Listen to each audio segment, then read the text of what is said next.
तो हेलो बच्चों, नवाबी YouTube channel के बोर्ड आवर सेक्शन में आप सभी बच्चों का स्वागत है। तो कक्षा 12th का ये हम मॉडल सेट पेपर 2 है, इतिहास का, हिस्ट्री का। तो चलिए हम इसका सॉल्यूशन देख लेते हैं। ठीक है, तो इसका पीडीएफ भी आपको मिल जाएगा। तो पीडीएफ कहाँ पे मिलने वाला है आपको मैं बता दूंगा। वहाँ 1200 से ज़्यादा बच्चे जुड़ चुके हैं। ठीक है, तो आप भी जुड़ के उसका फ़ायदा उठाइए। ठीक है, तो मैं बता दूं कि हमारे 2 चैनल है, आपको मैं एक बार बता देना चाह रहा था। बहुत ही पुराना चैनल है ये, बोर्ड आभा है। ठीक है, पिछले साल यहाँ पे 2000 बच्चे जुड़े हुए थे। तो बोर्ड आभा का मतलब जुड़ जाइए बोर्ड आभा चैनल से। और एक और चैनल है नव आभा। ठीक है, नव आभा NAV है ये और AABH है। तो ये दोनों चैनल सब्सक्राइब करना, ये भी कर लीजिएगा, नव आभा। ठीक है, तो दोनों चैनल सब्सक्राइब कर लेना है। और टेलीग्राम ग्रुप का यहाँ पे नाम दिख रहा होगा, उस टेलीग्राम ग्रुप से जुड़ जाइए। मैंने बता दिया आपको कि टेलीग्राम ग्रुप में पिछले साल 2000 से ज़्यादा बच्चे जुड़े थे और इस साल भी 1200 बच्चे जुड़ चुके हैं। तो आप देर ना करते हुए जल्दी जल्दी जुड़ते जाइए। ठीक है, दिख रहा होगा डिस्क्रिप्शन बॉक्स में भी मैंने टेलीग्राम ग्रुप का लिंक दे दिया है। तो डिस्क्रिप्शन बॉक्स से भी आप लिंक को फॉलो करके जुड़ सकते हैं। तो डिस्क्रिप्शन बॉक्स एक बार जरूर चेक कर लेना आप लोग। इस वीडियो के नीचे जो रहता है लिखा हुआ उसी को डिस्क्रिप्शन बॉक्स बोलते हैं। देखिए 40 क्वेश्चन है, आपको मैं बता देना चाह रहा था। 40 क्वेश्चंस हैं और आपको सभी एक नंबर के क्वेश्चंस रहेंगे। कोई भी विकल्प में नेगेटिव मार्किंग नहीं है, तो कोई भी क्वेश्चन छोड़ना नहीं, एग्जाम में अटेम्प्ट करके आना है, सभी को छू के आना है। सिंधु सभ्यता के लोगों का दर्पण किसका बना हुआ था? तो तांबा इसका आंसर करेक्ट हो जाएगा। ठीक है, फर्स्ट का आपका बी ऑप्शन करेक्ट हो जाएगा। सेकेंड क्वेश्चन देखिए क्या पूछ रहा है। सिंधु घाटी सभ्यता में प्राप्त 3 मुख वाले एक विशेष देवता, पुरुष देवता को योगी की मुद्रा में सिंहासन पर बैठे हुए दिखाया गया है, जिनकी पहचान पशुपति शिव के रूप में किसने की थी? जॉन मार्शल ने। तो आपका ए ऑप्शन करेक्ट हो जाएगा। थर्ड नंबर देखिए, हड़प्पा सभ्यता का सबसे बड़ा नगर कौन था? मोहनजोदड़ो। ठीक है, ए ऑप्शन यहाँ पे सही होगा। क्या इंग्लिश बोलने में आपको डर लगता है? तो आज से डरना बंद कीजिए और डॉटनेट के इंग्लिश स्पीकिंग कोर्स के साथ आज ही जुड़ जाइए, जहां इंग्लिश के टॉप एक्सपर्ट आपको हिंदी भाषा की मदद से इंग्लिश बोलना सिखाएंगे, वो भी एकदम बेसिक से। अगर आप इंग्लिश बोलने में आज से हिचकिचाते हैं, या फिर आप अपने इंग्लिश इंटरव्यू की तैयारी कर रहे हैं, या फिर अपने आप को इंग्लिश में हीरो बनना देखना चाहते हैं, तो फिर ये कोर्स आपके लिए ही है। इस वीडियो के डिस्क्रिप्शन बॉक्स में ऐप का लिंक मिल जाएगा, जाके इस कोर्स का हिस्सा बनिए और अपने इंग्लिश बनने के सपने को पूरा कीजिए। फोर्थ नंबर देखिए, सिंधु घाटी सभ्यता में हल के प्रमाण किस स्थान से प्राप्त हुए हैं? कालीबंगा। सी ऑप्शन आपका यहाँ से सही हो जाएगा। अब आगे देखिए, हड़प्पा और मोहनजोदड़ो के बीच की दूरी पूछी जा रही है, तो चलिए हम लोग देख लेते हैं। तो मोहनजोदड़ो और हड़प्पा के बीच की दूरी 683 किलोमीटर है। डी ऑप्शन सही हो जाएगा। 7वें नंबर क्वेश्चन देखिए क्या पूछ रहा है कि सिंधु घाटी सभ्यता की जुड़वा राजधानी थी हड़प्पा मोहनजोदड़ो। तो ये आपका ऑप्शन सी करेक्ट हो जाएगा।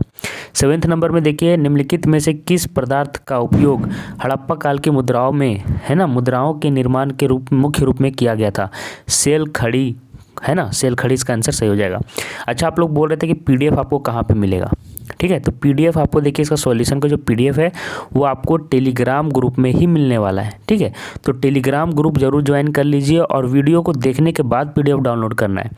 ये नहीं कि पीडीएफ डाउनलोड कर करके रखते गए, उससे बहुत ही घाटा होने वाला है। पहले वीडियो देखा कीजिए, उसके बाद पीडीएफ जाकर डाउनलोड कर लिया कीजिए। ठीक है, तो वो ज़्यादा अच्छा ऑप्शन रहेगा। 8th नंबर में देखिए, हड़प्पा सभ्यता का प्रशासन किस प्रकार का था? इनमें से कोई नहीं, राजतंत्र भी नहीं था, लोकतांत्रिक भी नहीं था, नगरपालिका जैसे भी नहीं था, इनमें से कोई नहीं, इसका आंसर सही हो जाएगा। 10th में देखिए पूछ रहा है, हड़प्पा सभ्यता के संपूर्ण क्षेत्र का आकार किस प्रकार का था? त्रिभुजाकार था आकार। ठीक है, हड़प्पा सभ्यता के समय। और हड़प्पा कालीन सभ्यता स्थलों में अभी तक किस धातु की प्राप्ति नहीं हुई है? तांबा, चांदी, स्वर्ण ये सभी प्राप्त हो चुके हैं, लोहा अभी तक प्राप्त वहाँ से नहीं हुआ है।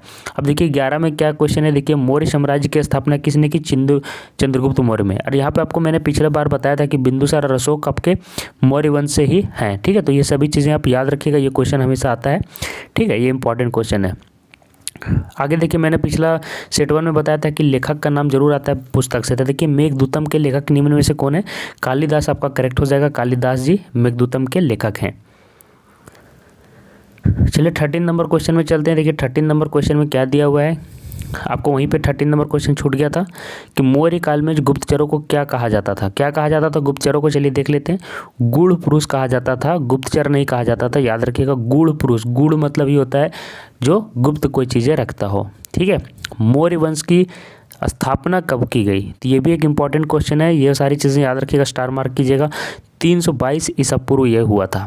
मेगास्थनीज की पुस्तक को किस नाम से जाना जाता है? देखिए बुक पुस्तक और लेखक मैंने बताया था इंडिका नाम से होता है, ठीक है। कौशल की राजधानी कहाँ थी? तो कौशल की राजधानी आपका श्रावस्ती में थी, श्रावस्ती में, ठीक है।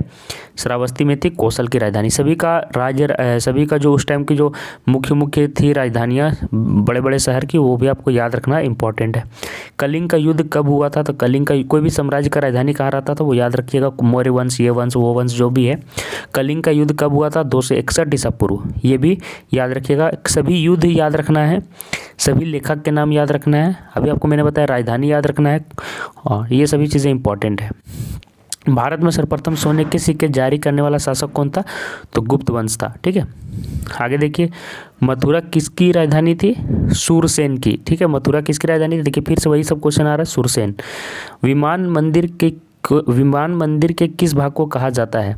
गर्भगृह के ऊपर की जो आकृति होती है, गर्भगृह आपको पता होगा जो सबसे इंपॉर्टेंट होता है, मंदिर के सबसे गर्भगृह में ही पूजा किया जाता है, तो गर्भगृह के ऊपर की आकृति को ही विमान मंदिर कहा जाता है। बौद्ध दर्शन और महावीर, मैंने बताया था कि भगवान बुद्ध और बौद्ध महावीर, ये सभी जितने भी इससे रिलेटेड क्वेश्चन है सभी चीज़ें याद कर लीजिए, वो बहुत इंपॉर्टेंट है। बौद्ध दर्शन किस में संकलित था? चलिए देख लेते हैं। देखिए क्या होगा, इनमें से सभी सुता पिटक में भी है, विनय पिटक में भी है और अभिधम पिटक में भी है। भगवान बुद्ध का जन्म किस देश में हुआ? तो नेपाल, ये भी क्वेश्चन मैंने आपको बताया था कि इंपॉर्टेंट है। अब देखिए महावीर जी की मृत्यु कहाँ हुई थी? तो ये हो जाएगा पावापुरी में। इनको जन्म हुआ था लुम्बिनी में, याद रखिएगा, और इनको ज्ञान प्राप्त हुआ था गया में। ये सारी चीज़ें आपको याद रखना है, और ये सबसे पहला ज्ञान जहाँ दिए तो वो सारनाथ है, ठीक है। अब देखिए लिखा हुआ है त्रिरत्न सिद्धांत, सम्यक ज्ञान, सम्यक दर्शन, सम्यक आचरण किस धर्म की महिमा है? जैन धर्म की, ठीक है। आगे देखिए महावीर स्वामी का जन्म, देखिए यही सब क्वेश्चन आ रहा है 540 ईसा पूर्व। महावीर महात्मा बुद्ध के प्रिय शिष्य का नाम क्या था? आनंद था, ठीक है, याद रखिए ये सभी चीज़। जैन परंपरा के अनुसार प्रथम तीर्थकर कौन थे? तो ऋषभ देव थे। ये बहुत इंपॉर्टेंट क्वेश्चन है कि जैन परंपरा के अनुसार प्रथम तीर्थकर कौन थे? जो प्रमुख देखिए 14वें तीर्थकर भी बहुत ही इंपॉर्टेंट है, सभी इंपॉर्टेंट तीर्थकर को आप लोग याद रखिए। जैन धर्म के अंतिम एवं 24वें तीर्थकर कौन थे? वर्धमान महावीर। अब मैं आपको पूछना चाहता हूँ कि पार्श्वनाथ जो है झारखंड का, वहाँ पे कौन से तीर्थकर थे? वो आपको यहाँ पे बताना है कि किनके नाम पर पार्श्वनाथ रखा गया है, तो कौन से वो तीर्थकर थे, ये आपको कॉमेंट करना है नीचे, ठीक है। आगे देखिए आईने अकबरी के लेखक, देखिए अबुल फजल हो जाएगा। लेखक इंपॉर्टेंट होता है। आईने तहसीला से पद्धति के पादक कौन थे? तो राजा टोडरमल हो जाएगा। 31 नंबर क्वेश्चन में पूछ रहा है अकबर कालीन साम्राज्य के 12 प्रांतों की विस्तृत सूचनाएं आईने अकबरी के किस भाग में दी गई हैं? आपका मुल्क आबादी, इसका आंसर सही हो जाएगा। अकबर ने फतेहपुर सीकरी में इबादत खाना का निर्माण कब कराया? 1575 ईस्वी में, बी ऑप्शन आपका सही है। बाबर द्वारा रचित तुजक ए बाबरी किस भाषा में लिखी गई है? बाबरनामा तुर्की भाषा में लिखी गई है। बादशाहनामा के रचयिता कौन थे? अब्दुल हामिद लाहौरी, तो हो जाएगा बी ऑप्शन सही हो जाएगा। और अकबर का जन्म 1542 ईस्वी में किस स्थान पर हुआ था? तो अमरकोट में इनका जन्म हुआ था। ये भी इंपॉर्टेंट क्वेश्चन है, ये सभी चीज़ें याद रख लीजिए आप। अकबर के समय में वित्त मंत्री कौन था? ये पिछला भी सेट में था, तो याद रखिए जो अकबर के दरबार में नवरत्नों में से कौन से पद में थे जो इंपॉर्टेंट है वो याद रखिएगा। तो टोडरमल वित्त मंत्री थे। कृष्णदेव राय किस वंश से संबंधित थे? तो तुगलक वंश से, तुलु वंश। और विजयनगर साम्राज्य का सर्वश्रेष्ठ शासक कौन था? कृष्णदेव राय। तेनालीरामन जो काम करते थे इन्हीं के दरबार में रहते थे, कृष्णदेव राय। बहमनी साम्राज्य की स्थापना कब हुई? तो ये आपका 1347 ईस्वी में हुई थी, है ना, बहमनी साम्राज्य की स्थापना। सभी साम्राज्य जो इंपॉर्टेंट है सभी को याद कर लेना, मैंने आपको बता दिया था। सभी साम्राज्य को याद कर लेना है, सभी युद्ध आपको याद रहने चाहिए, लेखक याद रहने चाहिए, ठीक है। सभी बड़े बड़े जो साम्राज्य के राजधानियाँ जो बनाई थी उन्होंने, वो भी आपको याद रखना है।